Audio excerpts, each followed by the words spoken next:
Hey, what's going on, guys? Welcome to the video for Elden Ring. My name is Ventus, and in this video, I'm going to show you a Greatsword build that involves the Moonlight Greatsword. This is an intelligent strength build that just allowed me to completely destroy Malekith with very little effort. Now, before I get into the build, if you're new here, please sub to the channel, and after this video is over, head on over to my channel and check out my playlist for Elden Ring videos. Alright, so the main weapon of this build is of course the Moonlight Greatsword. The way that you get this Greatsword is by completing the Witch Rainey's quest, which unfortunately I do not have a full guide for yet, but check back later and see if I posted one. For now, just check Fextralife's guide on his webpage because it gives full details of what you need to do to get the sword. The Moonlight Greatsword has a unique skill called Moonlight Greatsword that sends a ranged magic attack at your target as its charged heavy attack. This attack is scaled on intelligence, so if you want this skill to hit as hard as possible, make sure you have a decent intelligence score. In a second, I'm going to show you my stats so you can see what I'm using. I like to use this Greatsword build as both a magic wand shooting magic blast as well as a tool to break enemy stances, thus allowing me to give them a hard, close-range charged attack.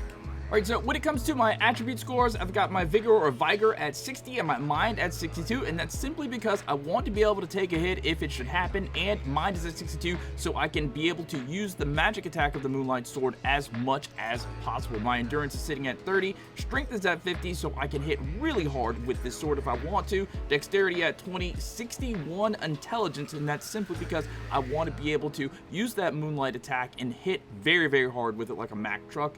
Faith is going to be at 40 so I can get some required spells, and then Arcane is sitting at 20. For my armor, I'm using the Twin Sage Glintstone Crown as my helm, and that's simply because it raises my intelligence score like 6 points. I think it raises it 6 points. For the armor, I've got the Scaled Armor. I've got two versions of the Scaled Armor, one with the cape and one without. And then for my arms, I've got the Zamor bracelets, and then the legs, we're going to use the Carrion Knight Greaves. I think it makes for a pretty cool looking outfit. For my heirlooms, I'm going to be using the Stargazer heirloom first. This talisman engraved with the Legend of a Queen raises intelligence, I do believe 4 or 5 points, so that's really good there to hit harder with that Moonlight attack. Next is going to be the Magic Scorpion Charm. Basically, it makes your magical attacks hit harder by raising magic attack power, lowers damage negation. That's okay, though I got high agility, so I can move out of the way of most attacks. And then third, we got the Shard of Alexander. It greatly boosts the attack power of skills. So again, another boost to the Moonlight sword attack. And then finally, the Godfrey Icon, a legendary talisman depicting the Elden Lord Godfrey, raises charged attack power of sorceries, incantations, and skills. So that's going to definitely raise the power of the Moonlight sword attack. So when it comes to the Mixed Wondrous Physics, there's a couple different ways that I like to go. For right now, I'm using the Stone Barbed Crack tier. Makes attacks more likely to break enemy stances in a mixed physics, and that's simply because I do like using the sword aspect of this sword and not just as a magic weapon. If I was not using the Stone Barbed Crack tier, I probably would be using the Intelligence Knot Crystal tier, or maybe even the Strength Knot Crystal tier to boost damage as well. For the second one, I've got the Magic Shroud and Crack tier, temporarily boost magic attacks. Again, that is going to raise the magic attack power of the Moonlight sword attack. The incantation spells that I'm using for this one with my finger seal, I got Blessing of the Erdtree, grants greater blessing to self and nearby allies, basically gives me some heals over time. And then we've got Golden Vow to increase attack and defense for myself and allies. And then Protection of the Erdtree increases affinity damage negation for self and allies, more protection. And then finally, Flame Grant Me Strength raises the physical and fire affinity attack power. Now, I'm obviously not using any fire attack power here, but that physical affinity, definitely want that for the sword aspect of this. And honestly, I don't really see a point to using any other spells because any other spells that I would use would definitely be ranged attack magic, and the sword pretty much takes care of the ranged attack magic.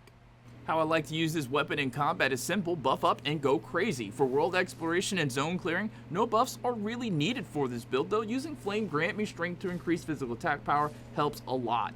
Blessing of the Erdtree as well during zone clearing will take care of any HP loss you might incur from enemies that get lucky hits on you. For enemies that are unaware of me, I simply blast them with the Moonlight Greatsword skill, and because my intelligence is so high along with those talisman that I use, most enemies will get one shot by the magic blast. For larger non-boss enemies, smacking them a few times with the magic blast can stagger them, breaking their stance, allowing me to get closer for a devastating jump attack or an even more life-ending close-range magic-enhanced charge attack. The attack is so powerful because it hits with both a melee attack and a magic attack simultaneously. For bosses such as Malekith, distance is key so you can use the Greatsword skill, so having Spirit Ashes that keep the boss's attention is a must. However, if the boss is actively targeting me, learning their attack patterns to avoid their attacks is also very necessary. Not every attack can be the magic charged attack, but making sure the sword is magically charged will greatly increase damage output, especially because you cannot activate the ranged attack skill unless the sword has its magic charge. Usually 1 to 2 magic blasts, maybe 3, is enough to stagger almost any enemy. The Spirit Ashes I like to use is the Black Knife guy because his attacks deal damage and then continue dealing damage over time, making boss fights a lot quicker.